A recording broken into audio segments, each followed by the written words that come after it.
The NFC North is trembling as the Bears whip up a storm, shattering everything you thought you knew. A Chicago quarterback finally overtaking Green Bay in draft value? That's historic. But this is just the beginning. Something monstrous is brewing. On defense, a coach rewriting the DNA of the team with ruthless competitive techniques, demanding perfection under the threat of extinction. Millionaire players turned into tactical obedience weapons. And wait, that 130-kilo beast roaming the free market. It's the nuclear missile Ryan Poles could unleash today to bury Rodgers' love on the entire division. What if I told you that last year's sack bleeding is seconds away from becoming a quarterback massacre? This isn't just a rebrand. It's a sporting coup. Are you just going to watch or join the revolution? Sign up before another fan snatches your place in history. I can't believe what just happened in this NFL quarterback redraft. A CBS Sports analyst just ranked our quarterback over Green Bay's. And I'm telling you, it was about time someone acknowledged what we here in Chicago have known since the draft. Cody Benjamin, an NFL writer for CBS Sports, just did what no national analyst had dared to do publicly. Put Caleb Williams over Jordan Love in a quarterback mock draft. And we're not talking about any mock draft, folks. This guy flipped the odds for the 26 Super Bowl to create the draft order, removed all starting quarterbacks from their teams, and put them on the market. And guess what happened? Patrick Mahomes went first as expected, but when we got to the 10th and 11th picks, that's where it gets interesting for us in Chicago. The New England Patriots picked Williams at number 10, a full pick ahead of Jordan Love, who was picked 11th by Jacksonville. Do you think that's a coincidence? You're crazy. Benjamin isn't talking without grounds here. He literally wrote about Williams. Williams wasn't far from being the number 1 overall pick as a supernatural magician outside the pocket. The Patriots haven't had that kind of explosive potential in forever. Williams certainly has a long way to go as a decision maker, but his energy is a big reason the real-life Bears are a popular pick to improve in 2025. Hear those words. Supernatural magician outside the pocket. That's exactly the description we've been using for Williams since we saw him at USC. And when a national CBS Sports analyst uses those same words, folks, it means our quarterback's talent is already being recognized nationally the way it deserves.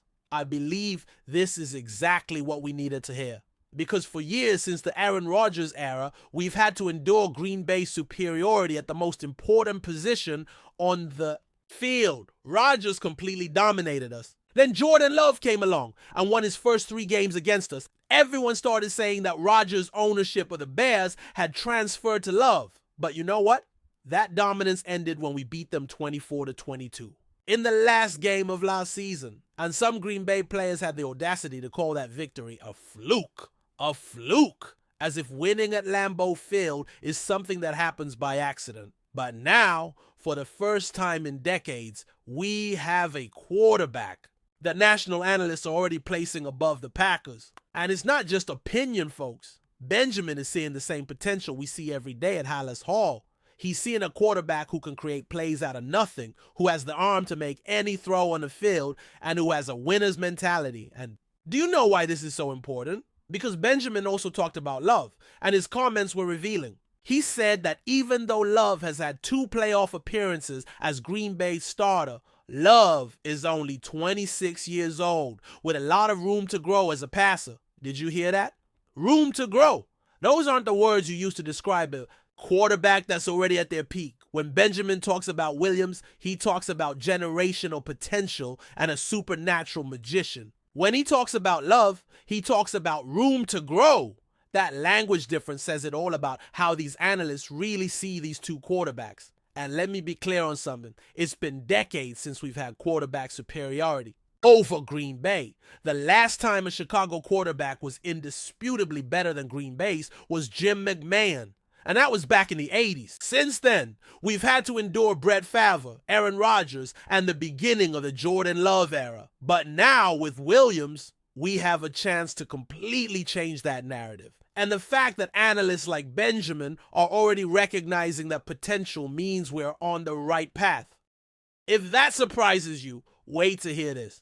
Because our defensive coordinator has a lineman talking about how Ben Johnson is changing this organization's culture in a way I've never seen in all my years following this team. Dayo Odeyingbo, the defensive end we signed for $48 million in March, just gave an interview that has me completely pumped about what Ben Johnson is building in Chicago. And we're not talking about just any player here, folks. Odeyingbo was drafted by Indianapolis in 2021, spent 3 years as a backup, became a starter last year, and played at an excellent level. This guy knows the difference between mediocre coaches and elite ones. And what he's saying about Johnson should have all Chicago fans completely excited. Odeyingbo just revealed exactly what kind of leader Johnson is, and the words he used have me convinced we have the right coach to take this organization to the next level. This guy literally says, he's very demanding. You can tell he's a perfectionist. He wants things done a certain way, and if they aren't, he'll confront you about it. That's something you definitely want from the person leading your team, who's not afraid to confront people and see how they respond.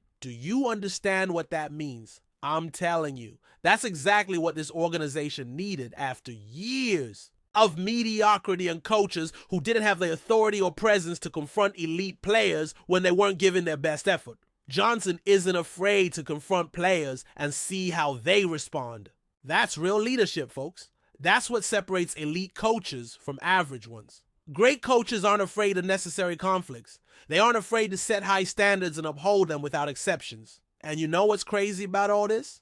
That the players are responding incredibly to this kind of leadership. Odeyingbo says he's excited about what he can contribute this year and feels in the best shape of his career.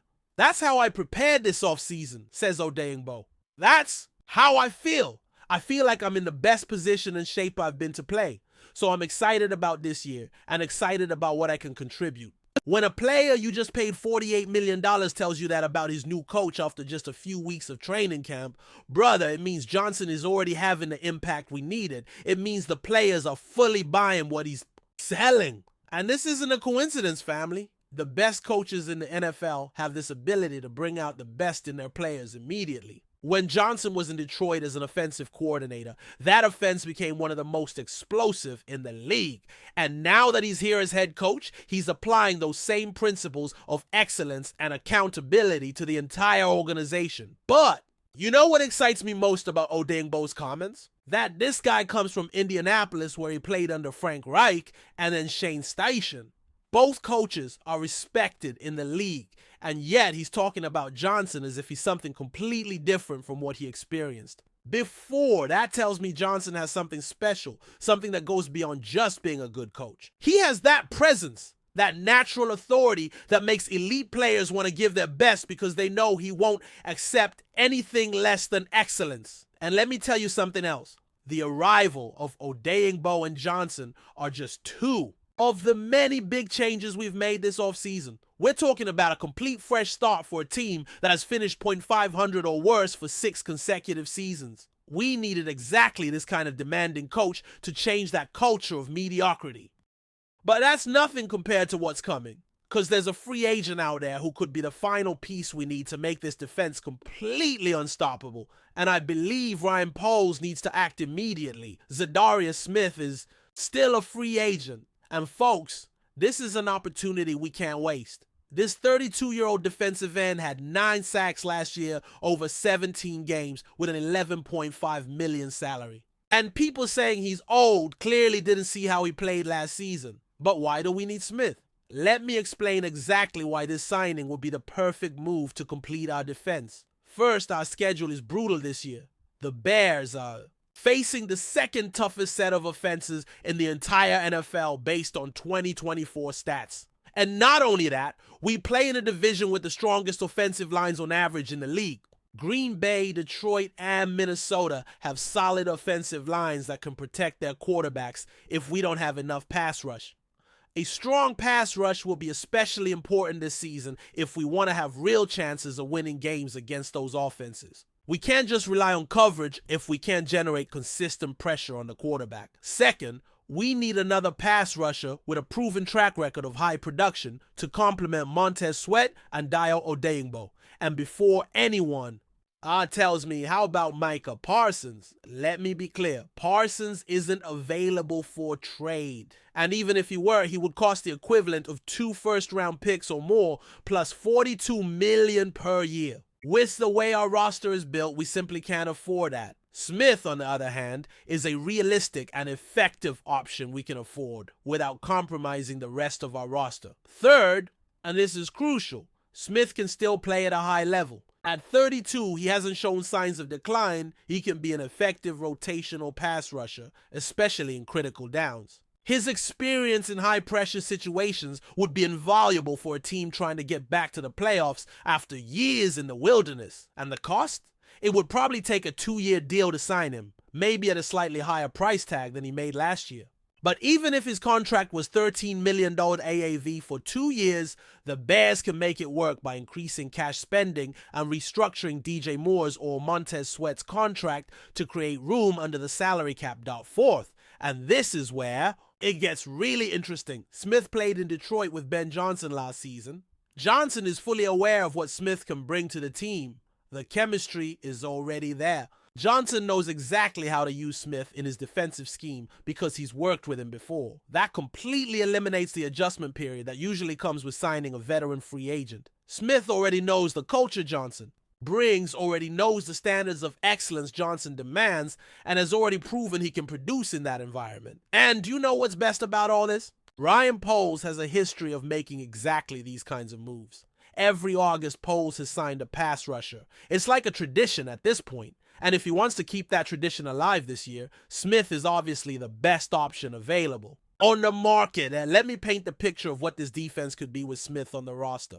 Imagine a defensive line with Montez Sweat on one side, Daya Odeyingbo on the other, and Zadarius Smith rotating in specific packages and third down situations. Do you think any quarterback in the NFC North will feel comfortable facing that combination? Aaron Rodgers is no longer in Green Bay, but Jordan Love will have to face that pressure twice a year. Jared Goff in Detroit, who has played well but isn't known for being great under pressure, will have serious problems. And Sam Darnold, or whoever is playing quarterback for Minnesota, will spend more time on the ground than upright. And the fifth point, which is the most important of all, if the Bears want to go all in on winning now with Ben Johnson as head coach and Caleb Williams on his rookie contract, this move gives the team the best possible chance of having a winning season and securing a wild card berth. This is the perfect moment to make a move like this. Williams is on his rookie deal, giving us financial flexibility. Johnson is establishing a winning culture from day one. The rest of the roster is full of talent that's ready to compete right now. Zadarius Smith would be the final piece of the puzzle that could take this defense from good to elite. And in a conference as competitive as the NFC, we need every advantage we can get. I ask you, do you believe that with Montez Sweat, Odeyingbo, and Zadarius Smith on the same defensive line, any quarterback in the NFC North will have an easy day? You're crazy if you think that. The window is open right now, folks. Williams is ready to take the next step. Johnson is implementing a culture of excellence. The defense has the potential to be dominant. All we need is to add that final piece that can push us over the edge. And let me be absolutely clear with you. If Poles doesn't sign Smith and another team gets him, it will be a missed opportunity that we might regret for the entire season. Because these kinds of opportunities don't come up very often in free agency. Now I ask you, Bears family, do you think Williams has already proven he's better than Jordan Love? Or do we need to see more in the regular season? Does Johnson have what it takes to lead this team to the playoffs after 7 years? And should Ryan Poles sign Zadarius Smith before another team snatches him up? Leave your answers in the comments because I read every single one of them. If you believe Williams is already better than Love, hit like on this video. If you think we need to sign Smith immediately, subscribe to the channel because tomorrow we'll have more explosive news about the Bears. This is a season we've been waiting for, Chicago. The time to be part of this family that bleeds navy and orange. Subscribe because you can't miss what's coming for this team. Bear down, family, and see you in the next video.